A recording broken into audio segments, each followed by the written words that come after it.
جس کو شکر گزاری کی نعمت عطا ہوئی اسے مزید نعمتیں حاصل کرنے سے کوئی نہیں روک سکتا۔ سب سے جلدی راضی ہونے والی ذات اللہ کی ہے۔ ہماری ندامت کا ایک آنسو اسے ہمارا قریبی دوست بنا دیتا ہے، اور جس کا سب سے قریبی دوست اللہ ہو تو اس کا کوئی بھی کام کیسے رک سکتا ہے؟ سر اٹھا کر بھی دعا مانگنا جائز ہے، مگر سجدہ کر لیجئے، تاثیر بدل جائے گی۔ برستی ہوئی بارش اور روتی ہوئی آنکھوں کا احساس ان کو ہی پتہ ہوتا ہے جن کے گھر اور دل نازک ہوتے ہیں۔ حلال اور حرام پر کوئی لیبل نہیں لگا ہوتا، ان میں جو چیز فرق کرواتی ہے وہ ہے خوف خدا۔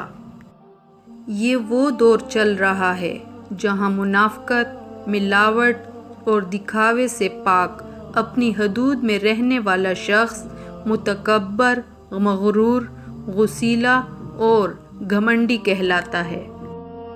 مسجد میں ہی کیوں ڈھونڈتے ہو خدا کو؟ وہ تو وہاں بھی موجود ہے جہاں تم گناہ کرتے ہو۔ کسی کو پسندیدہ بنا لینا اعلیٰ ظرفی ہے، اور کسی کا پسندیدہ بن جانا خوش قسمتی ہے۔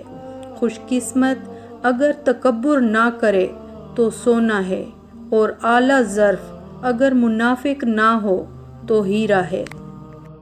تم سزا و جزا کا اختیار اپنے ہاتھ میں لینے کی کوشش مت کرو۔ تمہیں کیا پتہ کون بے گناہ ہے اور کون گناہگار؟ یہ علم تو اللہ کے پاس ہے، اور یہ اختیار بھی اس کے پاس رہنے دو، ایسا نہ ہو کہ تمہیں پچھتانا پڑے۔ منفی سوچ کچھ لوگوں کے ڈی این اے میں شامل ہوتی ہے۔ آپ انہیں دنیا کی کوئی بہترین بات بھی بتا دیں، وہ اس میں سے بھی کوئی نہ کوئی خامی ڈھونڈ نکالیں گے۔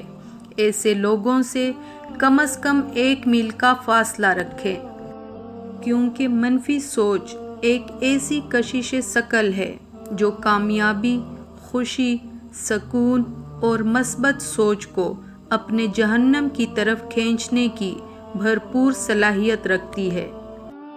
جہاں آپ کی باتیں نظر انداز کی جائیں وہاں چپ رہنا ہی بہتر ہے۔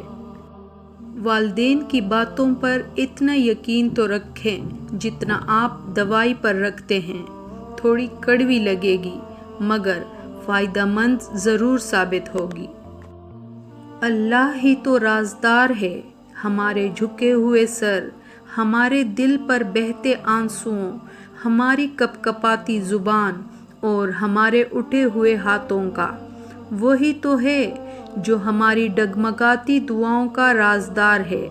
وہی تو سہارا ہے، وہی تو امید ہے، وہی دوست ہے اور وہی محبت۔ آنسو بہہ جانا اگر اتنی آسان بات ہوتی تو آپ کے رب کو آنسو اتنے محبوب نہ ہوتے۔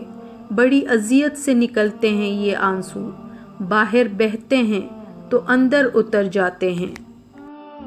لقمان حکیم سے پوچھا گیا، کیا زندگی میں موت سے تلخ لمحہ بھی کوئی ہو سکتا ہے؟